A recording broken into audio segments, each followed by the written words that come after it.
Hello students, कैसे हो आप सब। आई होप कि आप लोग बढ़िया होंगे और जीवन का आनंद ले रहे होंगे। फिलहाल आज की इस वीडियो में हम देखने वाले दिनांक 16 जून 2026 के मॉर्निंग असेंबली कंटेंट को देखने वाले, तो वीडियो को अंत तक जरूर दें। वीडियो काफ़ी इंपॉर्टेंट होने वाला है। और अगर चैनल पर नए हो तो वीडियो को लाइक करके चैनल को जरूर सब्सक्राइब कर देना, क्योंकि ऐसे वीडियो चैनल के माध्यम से कैसे मिलता है, तो वीडियो को लाइक करके चैनल को भी सब्सक्राइब कर देना। ठीक है, तो चलिए फिर हम वीडियो को स्टार्ट करते हैं। देख लेते हैं एक एक करके सारी चीज़ों को। यहाँ पे हमारा सबसे पहले आया था आज का शुभ विचार।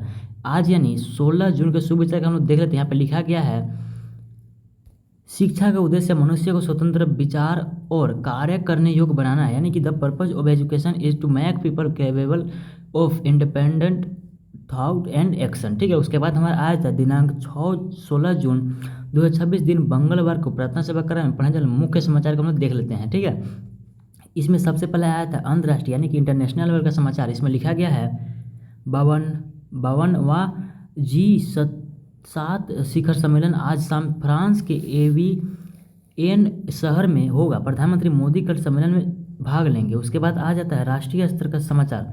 इसमें लिखा गया है, आयुष मंत्रालय ने नई दिल्ली में 12वीं अंतर्राष्ट्रीय योग दिवस के भव्य आयोजन के लिए औपचारिक कार्यक्रमों का किया शुभारंभ। उसके बाद आया था स्टेट लेवल का। लिखा गया इसमें, राज्य सरकार के निर्देश पर आज नशा निरोधी जागरूकता अभियान के तहत साहेबगंज उपायुक्त दीपक कुमार दुबे ने जागरूकता रथ को रवाना किया। उसके बाद आया था खेल जगत का। तो स्पोर्ट लेवल में लिखा गया है, फीफा विश्व कप 2026 में जर्मनी ने कुराकाओ को 7-1 से हराया। उसके बाद आता है शिक्षा के लिए टेक्नोलॉजी आदि का। इसमें लिखा गया है, भारत की प्रमुख टेक कंपनी जोहो ने नथुला नाम से एक स्वदेशी सर्वर पेश किया है, जिसका उद्देश्य आर्टिफिशियल इंटेलिजेंस यानी कि एआई के लिए विदेशों पर निर्भरता को कम करना है। उसके बाद आया था सम्मानजनक प्रश्नोत्तरी। तो वीडियो में आगे बढ़ने से पहले एक छोटी सी रिक्वेस्ट, अगर आपने अभी तक वीडियो को लाइक नहीं किया, वीडियो को लाइक कर देना, और चैनल पर नए हो चैनल को भी सब्सक्राइब जरूर कर देना। ठीक है, इसमें मैं सबसे पहले आया था 1 से 5 के लिए यानी कि प्राथमिक स्तर 1 से 5 के लिए सम्मानजनक प्रश्नोत्तरी। इसमें लिखा गया, सबसे पहला प्रश्न बोलता है, एक ऐसा कौन सा धन है जिसे कोई चुरा नहीं सकता था। ऐसा एक ही धन है जो कि ज्ञान है। ठीक है, जिसको कोई चुरा नहीं सकता।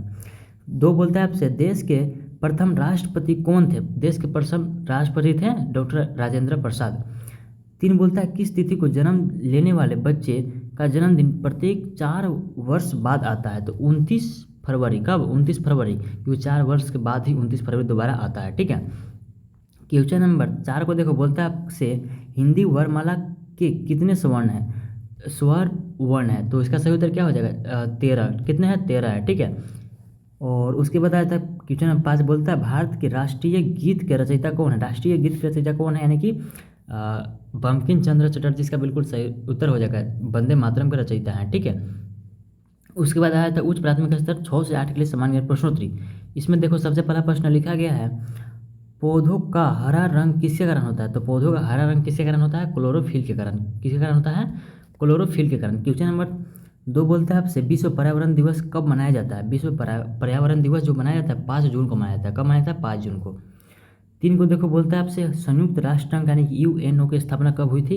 तो लोग याद रखना, इसका जो स्थापना हुआ था 24 अक्टूबर 1945 में हुआ था।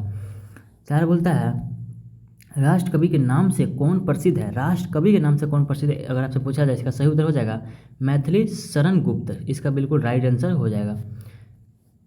5 को देखो, 5 बोलता है, सूर्य का प्रकाश पृथ्वी तक पहुंचने में लगभग कितना समय लगता है। तो सूर्य का प्रकाश पृथ्वी तक पहुंचने में लगभग 8 मिनट 20 सेकंड लगता है। ठीक है, 8 मिनट 20 सेकंड इसका बिल्कुल सही उत्तर हो जाएगा। क्वेश्चन नंबर, उसके बाद हमारा आया था माध्यमिक स्तर 9 से 12 के सम्मानजनक प्रश्नोत्तरी। इसमें देखो सबसे पहला प्रश्न बोलता है आपसे, मानव शरीर की सबसे बड़ी ग्रंथि कौन सी है। तो मानव शरीर की सबसे बड़ी ग्रंथि हो जाती है यकृत यानी कि लीवर। इसका बिल्कुल सही उत्तर हो जाएगा। क्वेश्चन नंबर 2 को देखो, मुहावरा नाक कटना का क्या सही अर्थ क्या है। तो नाक कटना का सही अर्थ है अपमान होना। क्या होगा? अपमान होना। क्वेश्चन नंबर 3 को देखो, बोलता है आपसे, बहुभुज के आंतरिक कोणों का योग ज्ञात करने का सूत्र क्या है। बहुभुज के आंतरिक कोणों का योग ज्ञात करने का सूत्र होता है a-2 इंटू में 180 डिग्री। क्वेश्चन नंबर 4 बोलता है, पृथ्वी की सबसे बाहरी परत कौन सी है। पृथ्वी के सबसे बाहरी परत की अगर बात किया जाए तो इसका सही उत्तर हो जाएगा क्रस्ट, जिसको कि हिंदी में बोलते हैं भूपरपट्टी। नहीं, देखो क्वेश्चन नंबर 5 बोलता है आपसे, भारत का पहला उपग्रह कौन सा था। भारत का पहला उपग्रह था आर्यभट्ट। आर्यभट्ट इसका बिल्कुल राइट आंसर हो जाएगा। उसके बाद देखो यहाँ पे बोलता है आपसे परक प्रसंग, मोटिवेशनल स्टोरी। समय का मूल्य, वैल्यू ऑफ टाइम। इसमें लिखा गया है, एक विद्यालय में दो मित्र पढ़ते थे।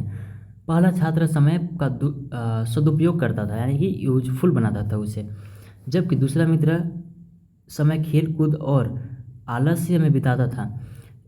परीक्षा का समय आया तो पहले छात्र ने अच्छे अंक प्राप्त किए, लेकिन दूसरा छात्र असफल हो गया, यानी कि फेल हो गया। तब उसे समझ आया कि बीता हुआ समय कभी वापस नहीं आता। उसने निश्चय किया कि अब वह समय का सही उपयोग करेगा। इस शिक्षा क्या मिलता है उससे? समय सबसे मूल्यवान धन है। उसके बाद आता है वैल्यू ऑफ टाइम, यहाँ पे इंग्लिश में भी दे दिया गया, इसको भी आप लोग पढ़ सकते हो। Two friend study in the same school, one student used his time wisely while the other wasted in it is laziness and unnecessary activities when the examination come, यानी कि जब एग्जामिनेशन आया, क्या में लिखा हुआ है, the first student scored good marks, यानी कि पहले स्टूडेंट ने अच्छा मार्क्स प्राप्त किया, बट द सेकेंड फेल्ड, यानी कि दूसरा फेल हो गया। ही रियलाइज, यानी कि उसे महसूस हुआ कि वह लोस्ट टाइम नेवर रिटर्न्स, यानी कि बीता हुआ समय कभी वापस नहीं आता। He decided to use his time properly from then now, यानी कि देन वन, यानी कि उस दिन से उसने निश्चय किया कि वो अब समय का कभी दुरुपयोग नहीं करेगा। ठीक है, शिक्षा क्या मिलता है? Moral, time is the most valuable wealth, यानी कि समय सबसे मूल्यवान धन है। आज का महत्वपूर्ण दिवस में बोलता है 16 जून अंतर्राष्ट्रीय पारिवारिक प्रेषक दिवस, यानी कि IDFR, इसको शॉर्ट फॉर्म में बोला जाता है। यह दिन उन महत्वपूर्ण योगदानों के बारे में वैश्विक जागरूकता की पहचान करता है जो दुनिया भर के प्रवासी अपने परिवारों की भलाई के लिए करते हैं। ठीक है, उसके बाद आपका आ जाता है वर्ड ऑफ द डे में लिखा गया है ओबीडियंट, जिसका हिंदी मतलब होता है आज्ञाकारी।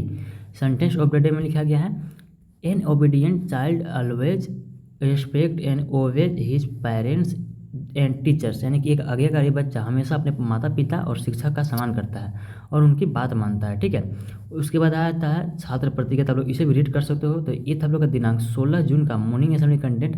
आई होप कि आप लोग वीडियो पसंद वीडियो को लाइक कर देना और चैनल पर नए हो चैनल को जरूर सब्सक्राइब कर देना। तो मिलते हैं किसी नेक्स्ट वीडियो में, तब तक के लिए बाय बाय।